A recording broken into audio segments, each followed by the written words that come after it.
Buenas tardes, bienvenidas a esta nueva sesión de nuestro ciclo formativo. Hoy tendremos, con el título de Convivencia que transforma de la acogida al cambio social, tendremos entre nosotras a Beatriz Borjas, de la Federación Internacional de Fe y Alegría.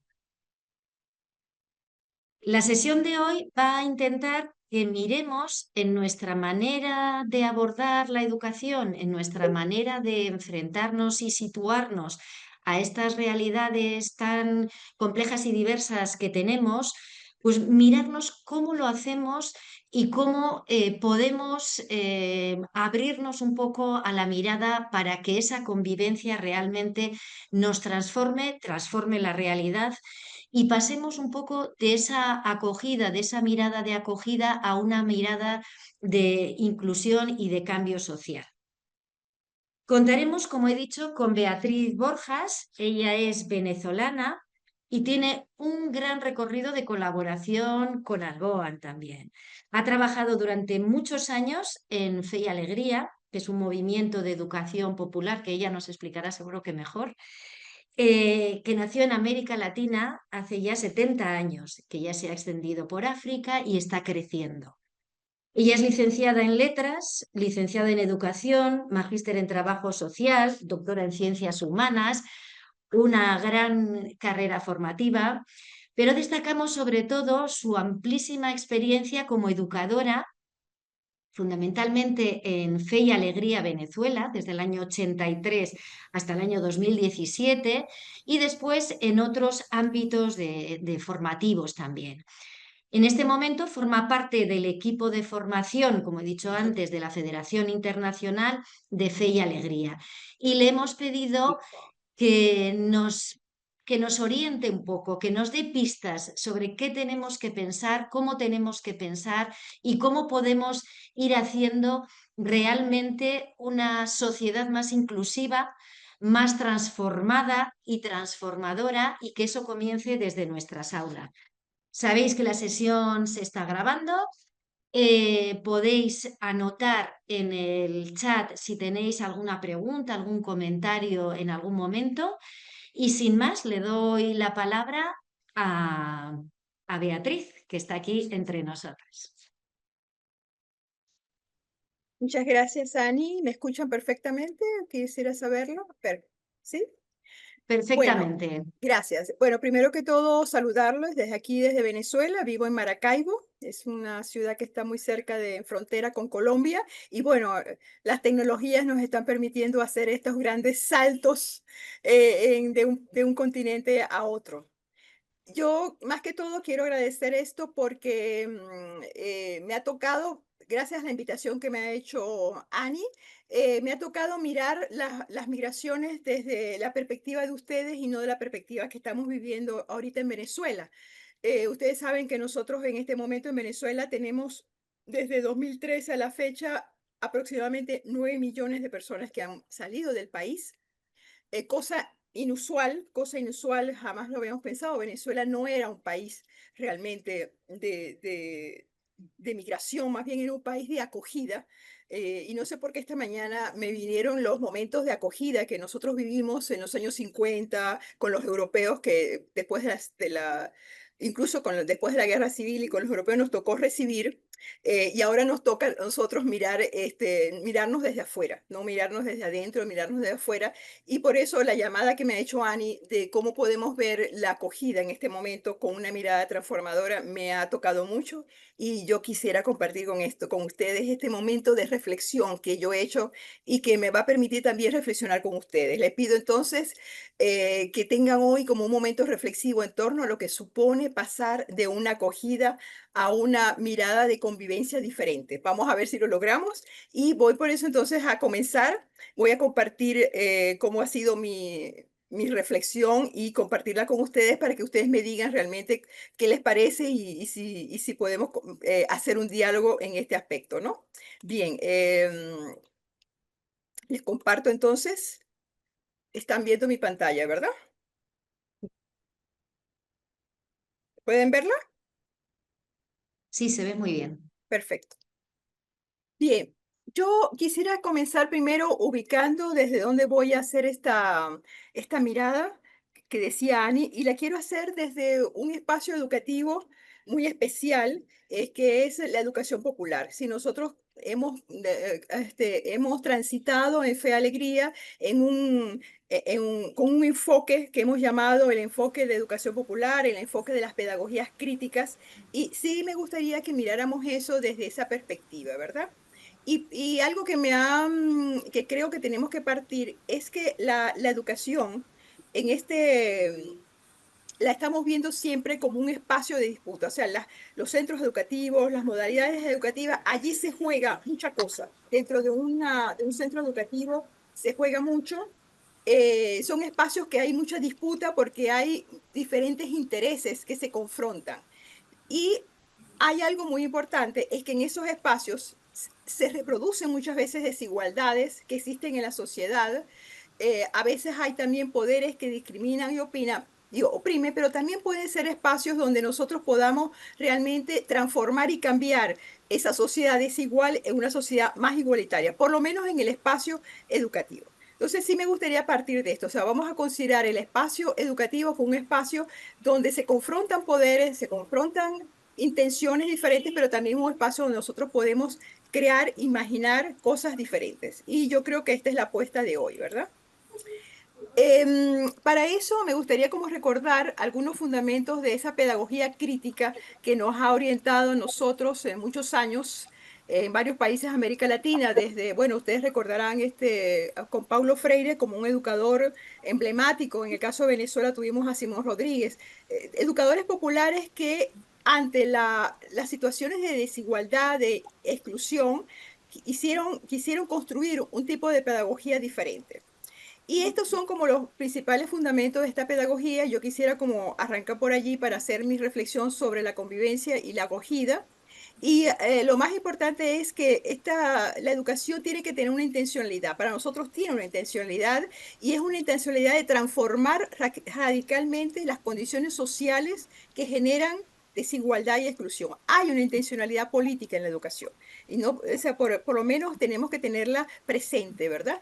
Y para ello tenemos que construir una subjetividad muy crítica, tenemos que desarrollar un pensamiento crítico, tenemos que desarrollar la autorreflexión permanentemente para poder detectar dónde están esos síntomas, esas señales de exclusión, de discriminación. Tenemos que afinar la mirada, afinar el oído para poder detectar dónde están esas desigualdades, ¿verdad?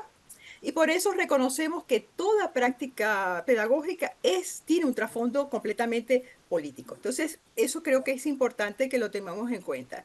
Y de ahí viene que algo que la educación popular ha reivindicado enormemente es que tenemos que aceptar que hay muchos saberes y conocimientos, no solamente los conocimientos de la ciencia, sino también conocimientos populares.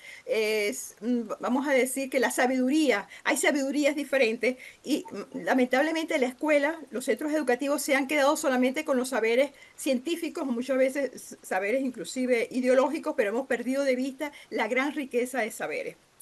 Y la idea central de las pedagogías críticas es lo que ellos llaman el diálogo de saberes, la confrontación y la negociación cultural. Fíjense que eso justamente es el tema que yo quiero hablar. Quiero tocar el tema de la convivencia desde esa perspectiva de un diálogo de saberes, una confrontación y una negociación cultural, ¿verdad? Y para ello, yo he utilizado como una espiral, esta espiral la vamos a ir recorriendo. Vean que este centro es lo que yo llamo la práctica pedagógica, nuestra práctica pedagógica, nuestros centros educativos, nuestro quehacer como educadores y educadoras, ya sea en el área formal o en el área no formal. Creo que este es nuestro núcleo fuerte y por eso yo le decía a Ani, quiero como tomar nuevamente, bueno, soy pedagoga, no soy propiamente socióloga ni politóloga, entonces me gustaría tomar este tema desde ese núcleo nuestro que es la práctica pedagógica, ¿verdad? Y para ello quería que viéramos entonces cómo he ido yo construyendo esto, ¿no? Entonces, yo creo que en esta espiral, antes de hablar de interculturalidad, tenemos que hablar de intraculturalidad. Y este término me lo trajo un educador popular colombiano, Marco Raúl Mejía. Él decía tenemos que partir de que nosotros internamente ya traemos una cultura. Entonces, no puede existir un ejercicio de negociación cultural, de diálogo de saberes, como nos dice Marcos Raúl, si quien dialoga no se inscribe en una cultura que reconoce como propia, que lo dota de identidad. Entonces, sí, fíjese qué gran contradicción. Yo voy a acercarme al otro, pero para acercarme al otro tengo que partir también primero de lo que tiene, de la cultura propia, ¿verdad? Y hay que ubicarse desde donde soy y estoy en el mundo. Entonces, esta mirada que para mí fue muy novedosa de Marcos Raúl, esos son sus últimos libros, ustedes pueden conseguir mucho material de él, nos habla de eso, de que tenemos que partir, para empezar un diálogo, tenemos que partir de nuestra cultura propia, de lo que nosotros somos culturalmente, de cómo nos hemos construido culturalmente, ¿verdad? Y él nos dice que culturalmente nosotros somos muy diversos, porque nos podemos mirar como humanos, ¿verdad? Pero también nos podemos mirar desde el lugar social que ocupamos, desde la cultura que ocupamos, también tenemos una identidad propia, pero también nos podemos ver como una identidad ecoambiental. O sea, Marco Aurelio nos habla de una diversidad de culturas que están dentro de nosotros y hay algo que yo creo que es ahí donde quiero pararme y por eso lo escribí en negrita, es que en esas mega diversidades pueden surgir algunas opresiones y que se van a manifestar en lo que hemos llamado, que está muy de moda en este momento, la interseccionalidad. Es decir, que tenemos varios factores que nos identifican, que nos cruzan, pero esos factores pueden dar lugar a experiencias de desigualdad y discriminación, que son justamente esas experiencias las que la pedagogías críticas, la educación popular le pone mucho énfasis. ¿Dónde están vamos a decir, esas situaciones en las cuales se manifiesta momentos de desigualdad y discriminación en las cuales tenemos que estar muy atentos, ¿verdad? Y yo tomo acá un gráfico, se llama La matriz de dominación de Patricia Hill Collins, eso lo hizo más o menos en los años 50, 60, que está siendo retomado ahora, que cuando hablamos de opresiones, tenemos que hablar de una diversidad de opresiones. Y cuando hablamos de privilegios, tenemos que hablar de una gran diversidad de privilegios. Y fíjense cómo una sociedad desigual, donde hay relaciones desiguales de poder, van creando este gráfico donde hay personas o grupos sociales que tienen unos privilegios o normas y hay otros que están bajo la dominación, por eso esas flechitas bajo la dominación de estos grupos privilegiados. Y fíjense allí la cantidad de privilegios que generan opresión. Estamos acostumbrados al tema, al privilegio de la raza blanca, que genera justamente un rechazo vamos a decir, a otros colores de piel, a otras nacionalidades que son diferentes, pero también la que más es conocida, la del sexismo, o androcentrismo, que está generando una especie de discriminación hacia las mujeres, pero también tenemos algo que se ha puesto muy ahora también, el edadismo. Es decir, el edadismo es cuando los jóvenes empiezan a sentir una especie de rechazo, discriminación a las personas de edad. También tenemos una otra que es la apariencia, como a veces personas que le interesa mucho la apariencia y empiezan a despreciar personas que no son de la apariencia considerada bella o considerada como la que debe ser. Bueno, el clasismo es la que ustedes más conocen. La discriminación lingüística, que también se conoce mucho, que es personas que hablan una lengua y se sienten como privilegiados que dominan, que esa debe ser, por ejemplo, los anglófonos, y rechazan otro tipo de lenguas porque los consideran inferiores, etcétera. O sea, inmediatamente cuando hay un privilegio surge una opresión. Entonces, ese es lo que tenemos que ver en general. Por ejemplo, el tema del antisemitismo que está muy actualmente, el tema del colorismo, bien claro, claro, estos son términos traducidos del esquema que hizo Patricia Hill Collins y cómo este esquema nos está sirviendo hoy en día para mirar que las opresiones se pueden cruzar, podemos conseguir mujeres indígenas, campesinas, discriminadas y madres solteras. Entonces vemos cómo se van ejerciendo cruces, lo que llama hoy la interseccionalidad entre diferentes opresiones. Entonces,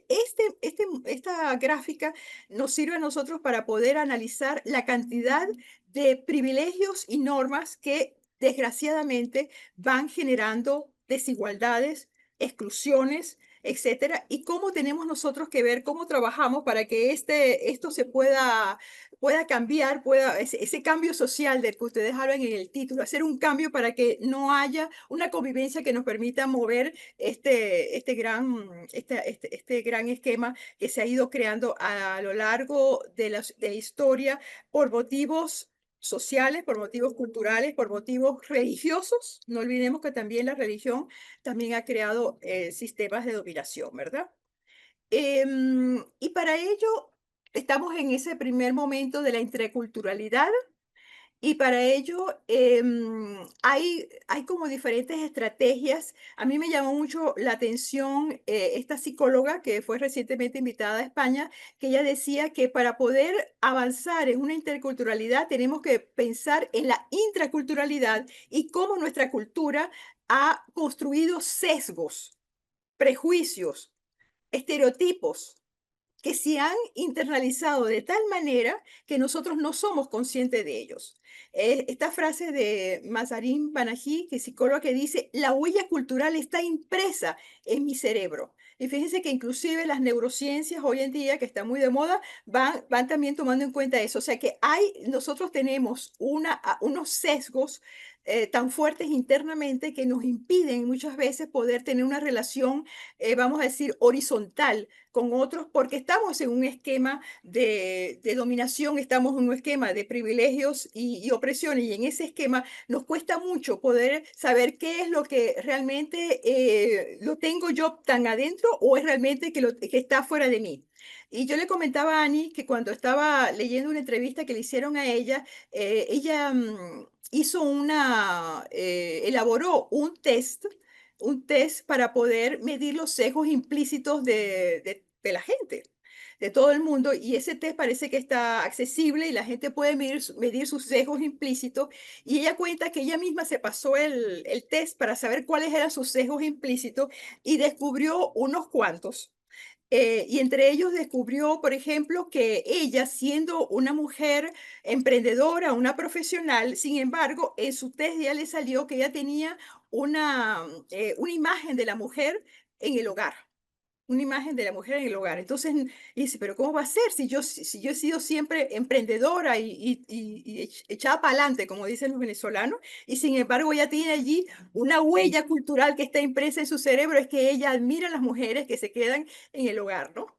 Otro dato interesante que ella dice es que ella ha detectado que cuando está dando clases, ella solamente atiende a los muchachos y muchachas que están en los primeros puestos y no atiende a los de atrás, porque en su cabeza dice, bueno, si están atrás es porque no les interesa, es indiferente. Entonces, ella comenta que le ha dicho a una persona que la acompañe en sus procesos educativos, se coloque atrás y le avise en qué momento ella ha desdeñado o ha sido indiferente con alguna persona que está detrás de su salón de clase. Entonces, fíjense cómo, y lo habla una psicóloga, cómo esos sesgos implícitos a veces nos impiden realmente, vamos a decir, relacionarnos o tener una relación mucho más abierta, porque tenemos esos prejuicios y esos estereotipos en el interior, ¿verdad?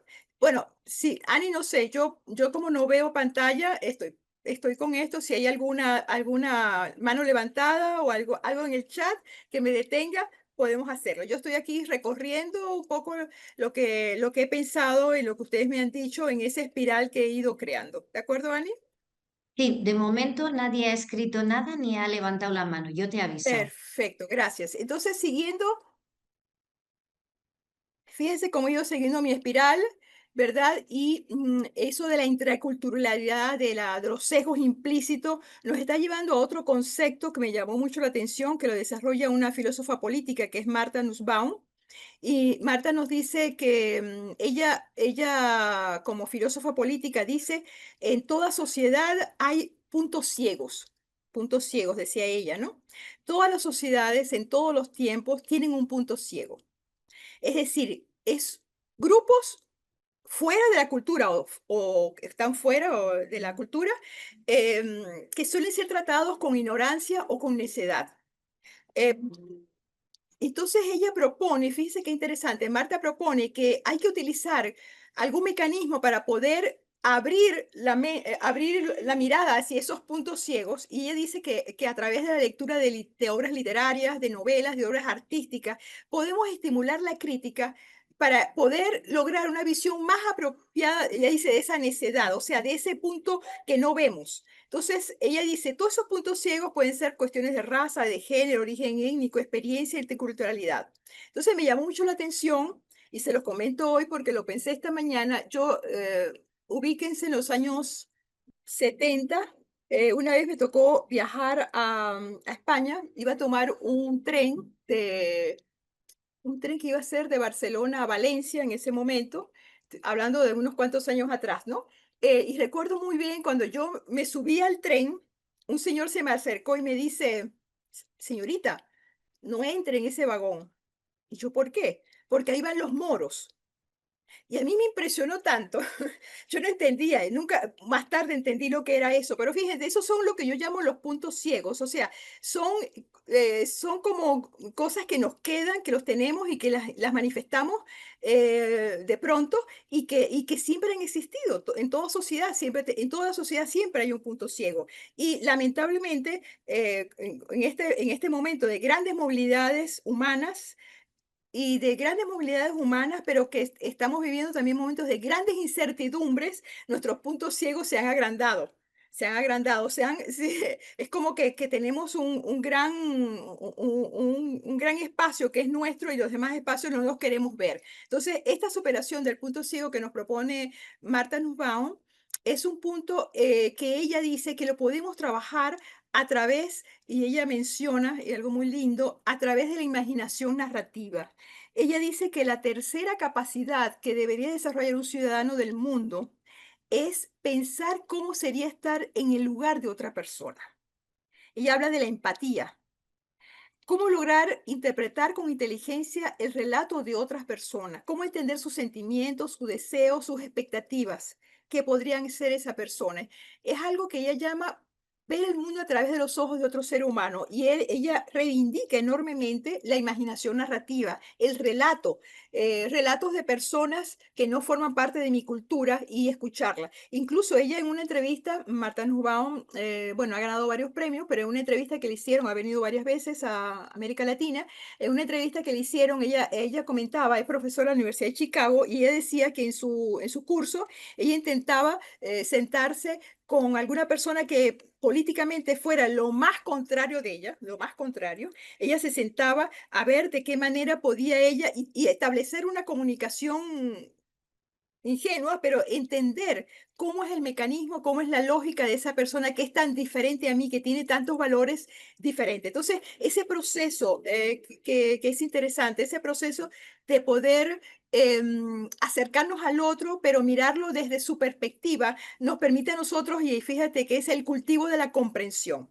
Hay, les comento, pero no he logrado ver, hay un documental que no sé en qué año se hizo, un documental en Estados Unidos de una mujer musulmana que hace eso con un joven de estos jóvenes que ahora están, que los consideran de la extrema derecha. Ella trató de hacer un documental de una relación que estableció, una convivencia que estableció con este muchacho por varias semanas, y es interesante la evolución que se fue dando tanto en ella como en él después de haber vivido juntos esa construcción de ese documental. Entonces, cultivar la imaginación, el arte y la literatura para poder combatir esos sesgos implícitos, para poder combatir bueno, no me gusta la palabra combatir, pero para poder resistir a ese sesgo, a esa impronta cultural que tenemos en nuestro cerebro.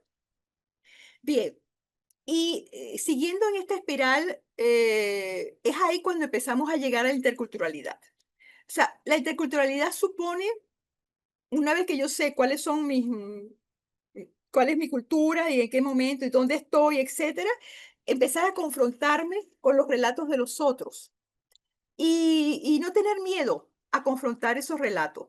Es lo que Marcos Raúl Mejía llama la interculturalidad propiamente. El conflicto también puede ser parte de una construcción del lenguaje y de ayudarme a entender el mundo.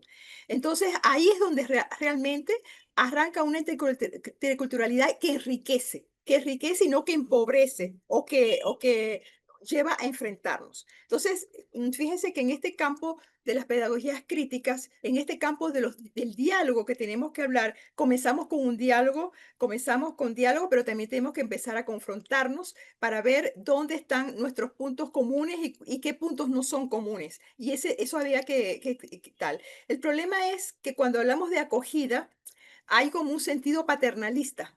O sea, yo acojo porque yo estoy aquí arriba y esta acá está abajo. Entonces, cambiar el término de acogida por convivencia me ha parecido buenísimo. Ojalá que poco a poco, porque es ese término donde yo voy acercándome horizontalmente a las personas y no me voy acercando desde una mirada de arriba, ¿verdad? Entonces, sí creo que este cambio es importante, ¿verdad? Y aquí surgió en América Latina el término de una interculturalidad crítica. Sobre todo porque en América Latina tenemos el grave, bueno, históricamente se han conformado grupos de criollos que fueron vamos a decir, los herederos de los europeos después de la independencia, pero también tenemos un grupos indígenas. Entonces, también nosotros hemos tenido que hablar de una interculturalidad entre estos grupos y en esta interculturalidad teníamos que tener mucho cuidado de que no se convirtiera en una interculturalidad donde unos enseñaran a los otros, unos aquí arriba, otros acá abajo, y tampoco una interculturalidad que mirara a los grupos indígenas como grupos que vivían en el pasado, que viven en otra época, ¿verdad? Y que viven y que están recuperando su historia, sino también verlos en el presente. Entonces ahí hay un autor que se llama Fidel Turbino, todo eso se consigue por internet, donde él habla y dice, para hacer real diálogo tenemos que empezar a visibilizar las causas del no diálogo. Y esas causas del no diálogo muchas veces se deben a que tenemos unas relaciones asimétricas de poder. Entonces, cuando hay un diálogo descontextualizado por simplemente voluntad, no, yo voy a hacer el esfuerzo, yo voy a tratar de entenderlo, etcétera, esa asimetría de poder que existe en nuestras sociedades tenemos que trabajarla, ¿verdad? Y hay que tomar en cuenta diferentes factores políticos, sociales, económicos que están condicionando el intercambio entre las culturas. Y yo no sé por qué esta conferencia con ustedes me ha permitido abrir muchas memorias y hay una anécdota que quisiera compartir con ustedes también. Es que yo fui directora regional de las escuelas de Fe y Alegría aquí en mi región. Eran 22 escuelas y teníamos dos escuelas en zonas indígenas, y el director de una de esas escuelas indígenas, de la etnia Guayú, que es la etnia que está entre Venezuela y Colombia, en la Guajira colombo-venezolana, y no sé por qué me vino esta mañana ese recuerdo. Bueno, ustedes saben que con la edad empieza uno a venir la memoria. Ese recuerdo me llamó mucho la atención porque este maestro director de esta escuela, que fue fundador de la escuela, que para poder fundar la escuela tuvimos que desistir de una congregación religiosa, porque la congregación religiosa dijo que ellos no iban a aceptar un director indígena, y se retiró la congregación y él quedó como director de esa escuela. Y él era, bueno, ya falleció, pero él escribía cuentos, tenía un gran amor a su cultura, y un día este director desapareció. Yo no supe nada, tuve como 1 o 2 semanas que no sabía nada de él, y un día, yo, bueno, llamando por teléfono y nada, por fin logré llamarlo, conseguirlo, y le pregunté, Ángel, ¿qué pasó? ¿Qué pasó contigo? Y él me dice, no, no, yo tuve que quedarme encerrado en la casa porque mi suegra soñó conmigo, y los sueños son premoniciones y yo tuve que respetar eso. Entonces, fíjese cómo yo me quedé realmente, yo decía: "Bueno, ¿qué hago con esto?". Porque yo le decía: "Pero tú eres un director, tienes una escuela, tienes más de 400 muchachos en esa escuela", y él tenía que hacer, es decir, que abrir el diálogo en esas condiciones, siendo yo la que estoy de directora regional y él de director de escuela, fue muy, muy difícil. Entonces, fíjese cómo la interculturalidad nos tiene que llevar también a pensar en esos momentos, cómo tenemos que resolver esas situaciones donde muchas veces las costumbres culturales se imponen y nosotros tenemos que saber cómo aprender a llevarnos con eso, ¿verdad? Entonces, eso se llama intercultural crítica, saber que hay que establecer un diálogo, pero saber que pueden surgir causas que impiden el no diálogo. ¿Vamos bien, Ani? Yo como no los veo, no sé cómo va esto. Vamos bien, vamos bien. Bien, entonces, bien, yo quería solamente plantearles a ustedes cómo voy haciendo este recorrido desde lo que hemos llamado la intraculturalidad, la interculturalidad, para llegar a lo que realmente creo que es el centro que nos tiene que acercar cada vez más, que es el tema de cómo llegar a momentos de negociación cultural. Es decir, tenemos que este ejercicio de diálogo y confrontación, de allí van surgiendo como algunas necesidades de negociar acuerdos. O sea, de negociar para poder llegar a acuerdos, acuerdos que nos permitan de alguna manera tener una praxis común. Donde eso creo que es muy importante. Marcos Rohr habla de la transculturalidad crítica, que es un tema demasiado complejo, pero sí creo que yo quisiera mucho aprovechar este espacio que ustedes están ahí presentes, porque es un espacio que nos puede permitir hoy conversar de esto, dialogar, sobre todo dialogar desde diferentes culturas nuestras, desde aquí que estoy yo viviendo interculturalidades diferentes a las de ustedes, ustedes de las que están experimentando en sus aulas, en los centros educativos, o estudiantes que también están presentes, que nos puedan como conversar cómo viven ustedes esta espiral, cómo van viviendo esta espiral que todos vamos de alguna manera experimentando desde ese momento que empezamos a establecer relaciones con personas diferentes a nosotros por diferentes razones. No necesariamente tiene que ser por cultura, también puede ser por regiones, por religiones, etcétera. Y cómo vamos a ir llegando a este proceso de negociación que nos puede ir de alguna manera acercando a una convivencia que transforma a vamos a decir, propiamente a un espacio donde podemos tener intereses comunes. Y por eso la palabra que Marcos Raúl utiliza aquí es el principio de la complementariedad, es decir, cómo lograr llegar a acuerdos que nos permitan una práctica común, un espacio común de trabajo, sabiendo que tenemos que pasar por esa espiral previamente para poder llegar allí, sabiendo que tenemos que tener mucha empatía, mucha imaginación narrativa, atender los puntos ciegos, atender los sesgos implícitos, porque todo eso es lo que nos va acercando más a poder lograr esa transculturalidad o una convivencia que transforma. Entonces, fíjense que yo en este recorrido, como les decía, vamos acercándonos entonces al núcleo, y ese núcleo fuerte, que es el núcleo central. Ese es el núcleo que realmente lo retomo con las palabras de Turbino, Fidel Turbino, que nos decía que la primera tarea de unas democracias multiculturales es crear espacios públicos interculturales donde ahí aparezcan las diversas racionalidades para deliberar en común, pero fíjese que lo más importante son las dos últimas frases. Tenemos que generar acciones y respuestas concertadas, fíjense que la palabra concertadas, ante problemas que tengamos. O sea, lo común, la creación de lo común es lo que nos tiene que orientar. Aquello que es común a todos y todas, y en donde todos podemos aplicar con nuestras culturas improntas en el cerebro, para ver de qué manera podemos construir proyectos comunes. Ese es el término, proyectos comunes, creando lo que propiamente hoy se llaman los comunes, que es todo aquellos bienes que no pueden ser privatizados, que son de todos, y es allí donde nosotros tenemos que ponernos de acuerdo.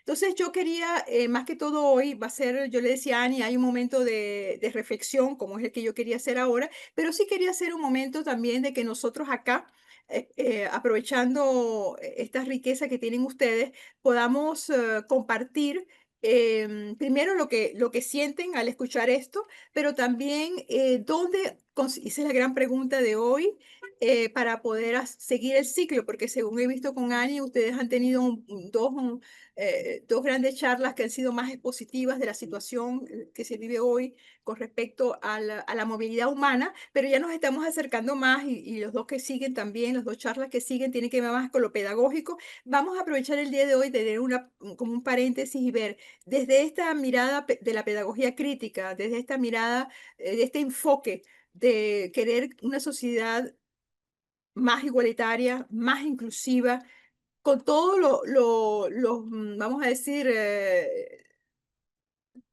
como los desafíos que eso nos plantea, cómo lo viven ustedes, cómo lo experimentan ustedes y cómo podemos nosotros enriquecernos también hoy. Vamos a hacer entonces hoy un ejercicio también de diálogo y de confrontación, pero sobre todo de negociación, que es lo que me interesa, esa negociación a la cual tenemos que llegar para tener proyectos comunes.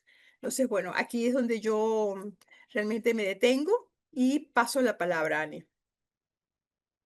Bueno, entonces la idea sería, ¿verdad?, que las personas que quieran pues hacer eco de lo que tú has comentado o pedir alguna aclaración o dar su punto de vista, pues no tendrían más que levantar la mano o simplemente abrir el micro y participar.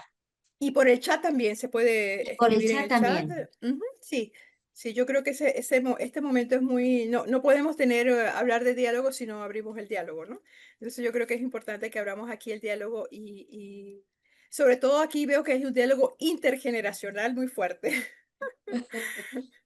Entonces, bueno, lo pongo a ustedes primero pasamos al sentir y después pasamos a esa gran pregunta de cómo podemos hacer estos espacios de deliberación para llegar a acuerdos.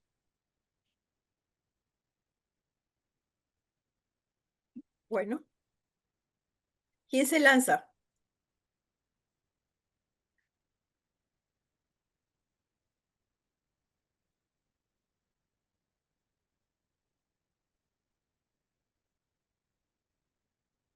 Así, libremente, si tienen algo que quisieran compartir, pues somos unos cuantos. Estaría interesante, ¿verdad, Beatriz?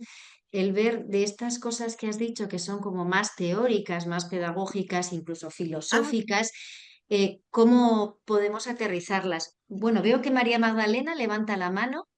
María, Buenas tardes, excelente de su exposición. Me preocupa sobre, yo soy ecuatoriana, pero vivo en España 25 años. Me preocupa sobremanera la inmigración de Venezuela en el Ecuador, porque me preocupa en el hecho de que yo al haber venido a vivir aquí en España, tuve la suerte de haber venido muy bien porque vine por motivos familiares, haberme casado con un español en el Ecuador. Me preocupa sobremanera la inmigración de Venezuela en el Ecuador porque hay una, digamos, una mala imagen, digamos, del venezolano. Y en estos momentos mismo que ha habido un paro, ha habido ah, mucha gente que les han cogido detenidos a los jóvenes que han ido como inmigrantes. Otros dicen que han ido exclusivamente en estos días para causar el caos en el país, la destrucción del país. Entonces hay un rechazo de la sociedad ecuatoriana al inmigrante venezolano. Y eso me duele mucho en el sentido de que es muy difícil explicar de que no todo el mundo va al Ecuador a tratar de destruir el Ecuador, porque dicen va con consignas del presidente Maduro a destruir el Ecuador. Entonces, en un momento así de convulsión, de tristeza para los venezolanos que están ahí en el Ecuador, ¿cómo actuar? ¿Cómo actuar? Las organizaciones sociales es muy duro porque, le digo, van con esto, o sea, como marcados de que al ser venezolanos van como terroristas. sí. Entonces, usted con la experiencia que tiene, Bueno, fíjese que a mí, bueno, Ya les dije que esto es un fenómeno para nosotros completamente nuevo.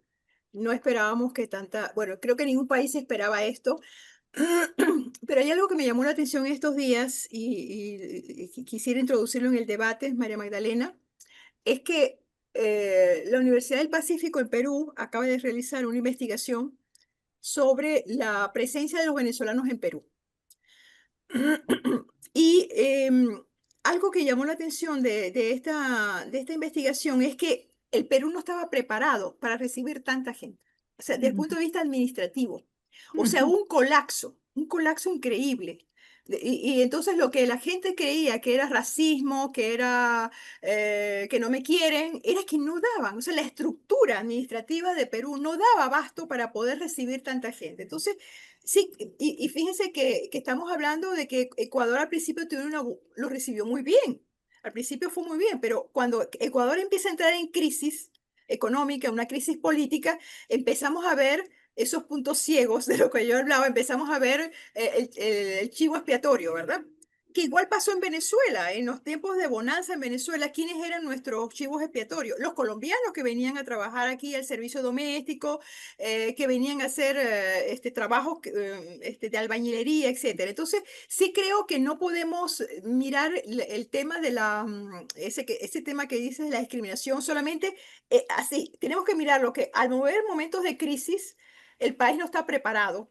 Y claro, si él me va a quitar el trabajo, porque ese es otro tema, el venezolano viene a quitarme trabajo que yo puedo, o sea, cuando empieza a reducirse las ofertas de trabajo, sí, hay todo un contexto que yo creo que no podemos olvidar. Y eso se repite en todos los países, ¿no? Entonces, eso que tú acabas de decir, ajá, ¿qué hacer frente a eso? Es que, bueno, es que eso es una cosa multisectorial. Tú no puedes atacar eso si no atacas el problema del desempleo que hay en Ecuador, el problema de la violencia que hay en Ecuador. O sea, hay varios problemas al mismo tiempo y los venezolanos están inmersos como todos, ¿no? Ese tren de Aragua famoso, ese tren de Aragua, oye, eso es hay tren de agua por todas partes. Uno no sabe quiénes son realmente, porque es ¿cómo te digo yo? Una palabra que la puedes decir en cualquier momento para cualquier persona. Entonces, yo sí creo, María Magdalena, que es eso. O sea, hay que mirar que Ecuador está viviendo un momento de crisis muy fuerte. Hoy puede ser venezolano, pero mañana, bueno, pasa con los colombianos también. Venezolanos y colombianos son ahora el chivo expiatorio en Ecuador, ¿verdad? Pero yo creo que el problema se da no porque sea un venezolano, sino Ah, porque el problema de Maduro, que es un dictador, como todo el mundo lo sabe, y yo no estoy diciendo, todo el mundo lo dice.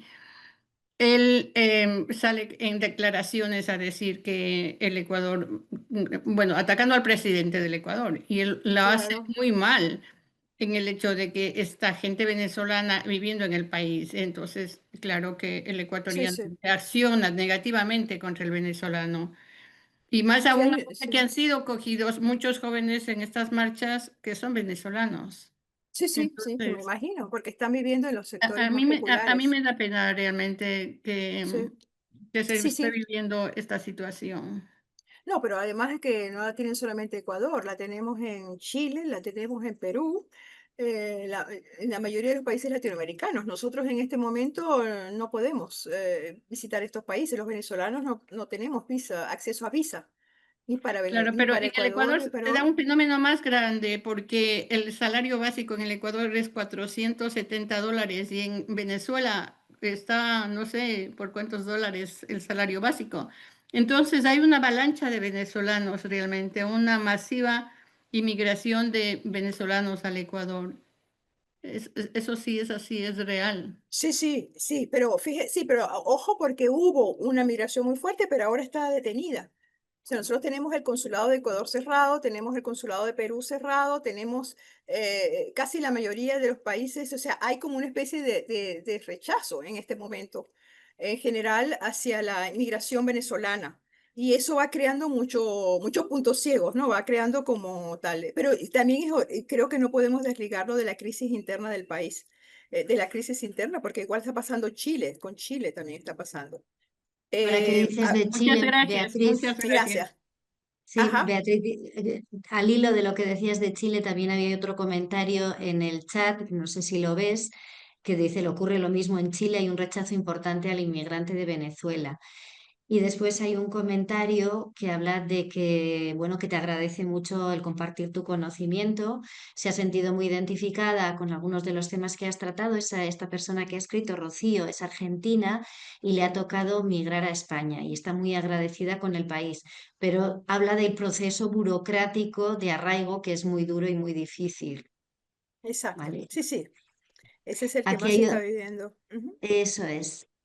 No sé si los ves, Beatriz, Sí, sí, los los... puedo ver, Ah, sí, sí. bueno, La eso es, pues charla, entonces tú Merche nos misma. dice, la charla es muy interesante, el pueblo está manipulado mientras los gobiernos no busquen el diálogo, será imposible que la sociedad pueda limpiar la mirada. No, mire, yo les digo una cosa, bueno, me ha gustado más hablar de la situación en Europa que la situación nuestra, pero bueno, dado que se abrió la situación nuestra, fíjense que a mí me ha tocado vivir cosas muy cercanas, como es el caso de los venezolanos que fueron llevados, deportados a El Salvador. em, eh, Muchachos jóvenes que vivían cerca de aquí, que se fueron por el Darién, y que terminaron en las cárceles de El Salvador porque eran delincuentes y eran sencillamente muchachos que lo que querían en otra vida. Es decir, que el tema de la movilidad humana en este momento está tomando muchas aristas. María Magdalena ha tocado la arista política, de lo que llaman la manipulación política de esto, como lo está haciéndose en Estados Unidos, pero tiene muchas aristas. Claro, esas aristas las estamos viendo más fuertes en América Latina, pero sí, sí es importante también ver que a mí lo que yo temo es que esta migración que se venía haciendo hacia América Latina y que primero fue América Latina, luego fue para Estados Unidos, ahora va para Europa. Sí, yo creo que porque esto no se va a parar. Esta marea humana no va a pararse porque no ha habido cambio de condiciones en el país. Entonces sí creo que tenemos que cada vez más debatir más estos temas, María Magdalena, porque son temas que están en el tapete porque van ampliándose, van ampliándose. Ujú. No sé si Gracias. hay alguien que quiera, ajá, gracias por la ponencia, gustaría conocer ejemplos de construcción de, y eso también. Amaya, yo estoy de acuerdo contigo. Vamos a ver, un proyecto, sí, me gustaría ver proyectos, a ver si ustedes, desde la experiencia que ustedes tienen en sus aulas, porque ustedes deben tener aulas multiculturales, para ver cómo podemos nosotros hacer o si hay experiencias de ese, bueno, yo les hablé ahorita bueno, primero de cómo atender los sesgos implícitos, ese test del que le hablé, de qué manera podemos ayudar desde nuestros colegios a crear esos espacios públicos interculturales. ¿Crees que sería útil generar estos espacios?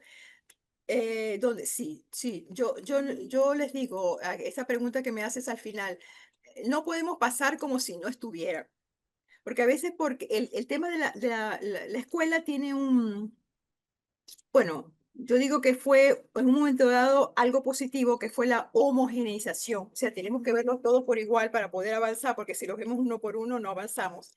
Pero el tema de la homogeneización nos llevó a no mirar las diferencias. Entonces sí creo que habría que ver crear espacios en donde seamos capaces de poder partir de las diferencias para poder crear un diálogo y no partir de las homogeneidades, porque ese tema, o sea, como uno, porque todos estamos aquí, todos tenemos que ser iguales, porque si no somos iguales no avanzamos, pero es que eso de que somos todos iguales no es verdad. Entonces tenemos que ir viendo cómo vamos creando esos espacios donde vamos a poner sobre el tapete nuestros sesgos implícitos y ver de qué manera estos sesgos implícitos, estos puntos ciegos, los podamos como debatir. Yo pienso que el tema es deliberar, es la palabra que mejor queda. ¿Cómo podemos deliberar en eso? Claro, no creo que se debe hacer, tendría que hacerse, como te digo yo, una propuesta para ello. O sea, que es una propuesta muy especial donde realmente todos estamos participando voluntariamente porque queremos, pero tenemos que ver de qué manera nuestra gente que de diferentes culturas pueda llegar a algunos acuerdos de una convivencia en común, sabiendo de que somos diferentes, no partiendo de que todos somos iguales.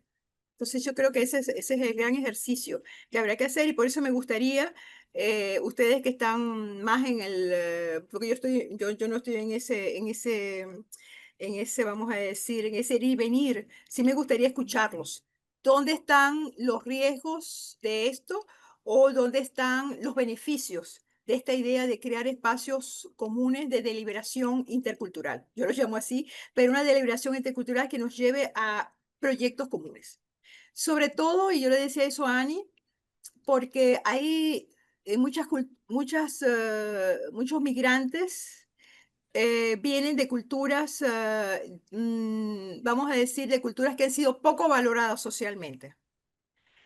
Y tenemos que ver de qué manera son valoradas socialmente, pero valoradas a lo justo. Y ese es otro tema que, bueno, que es un tema interesante también, es eso, o sea, porque venimos de muchos de estos migrantes vienen también de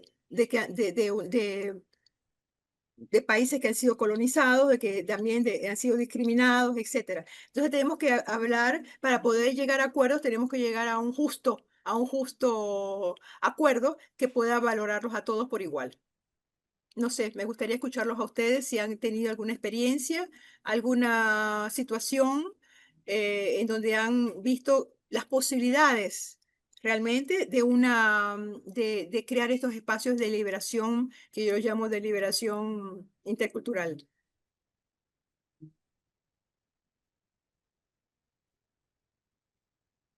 ¿Por ahí alguien que se anime?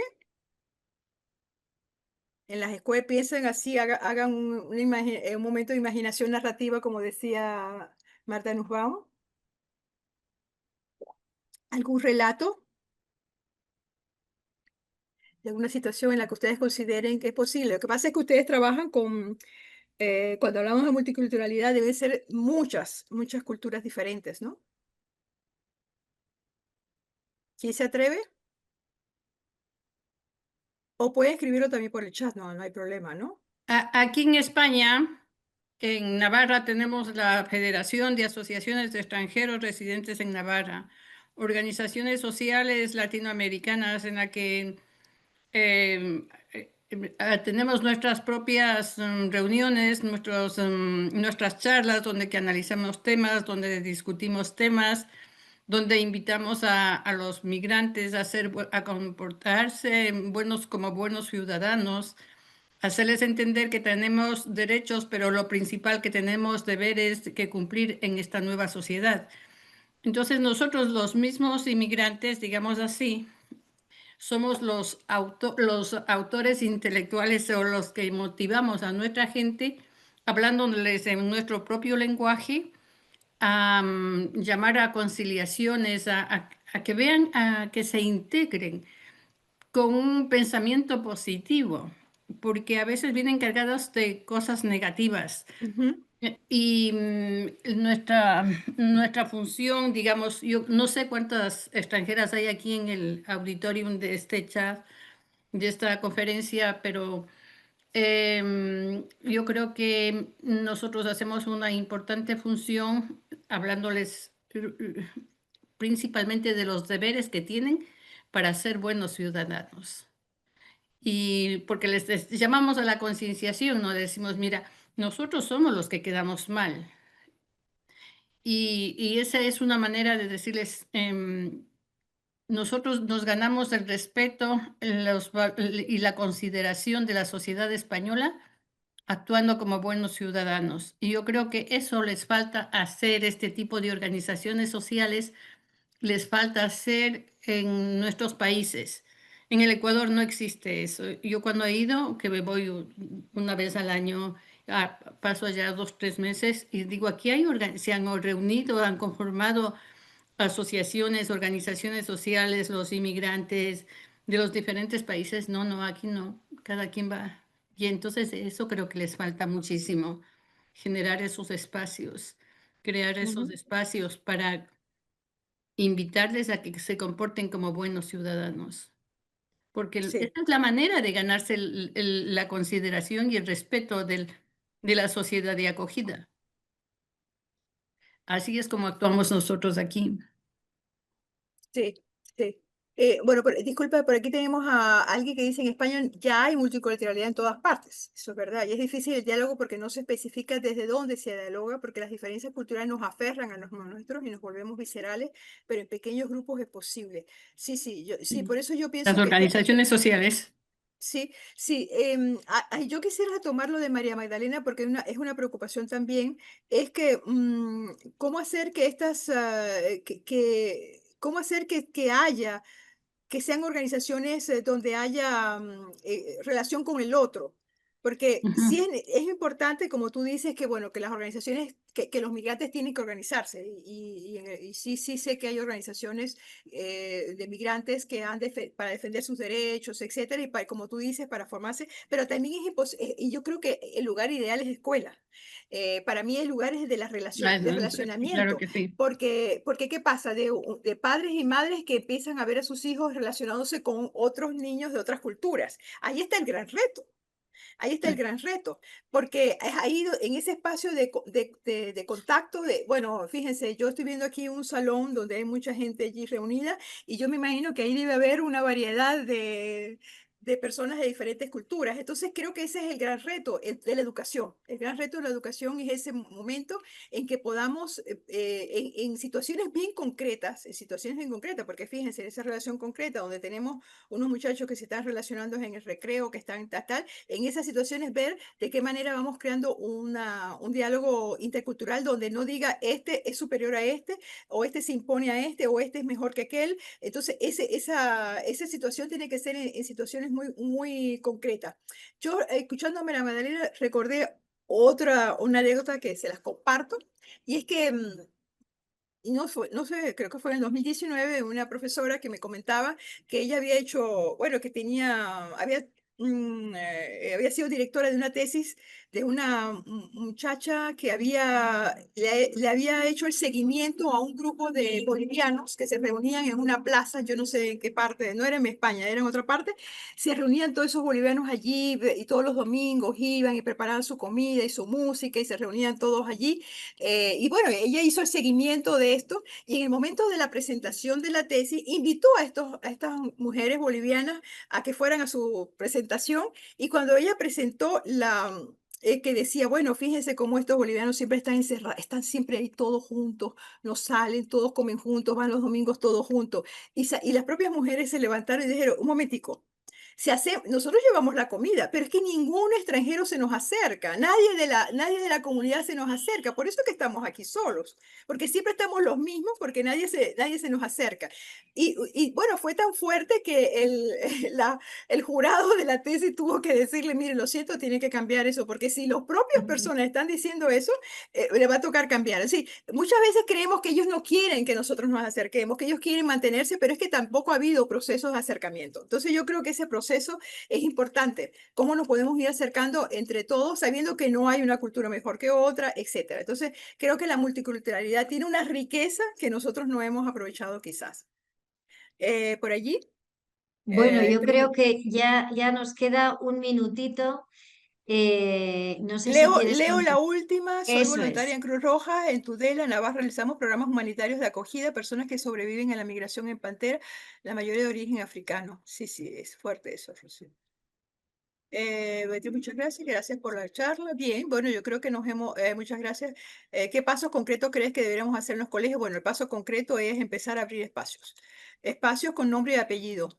Em, es la única manera. Espacios que yo llamo de liberación, espacios concretos donde se pueda como poner en el tapete, bueno, aquí vamos nosotros a confrontarnos y a ver cómo vamos nosotros a llegar a acuerdos sabiendo que somos diferentes y que tenemos desigualdades también. Eso hay que partir. Somos asimétricos en muchas cosas, ¿no? Bueno, yo ya lo dejo en manos de ustedes, Ani. Cualquier cosa estoy Sí, a pues la orden. muchísimas gracias, Beatriz. Yo creo que esto daría para mucho. Y nos queda la tarea, ¿verdad? Y queda la tarea también de darle vueltas a estas cosas que has ido nombrando, ¿verdad? De espacios, de diálogo, de confrontación, los puntos ciegos, para ver cómo eso se aterriza cada quien en su contexto concreto, ¿verdad? Bueno, pues muchas gracias a todas las personas que quedamos aquí.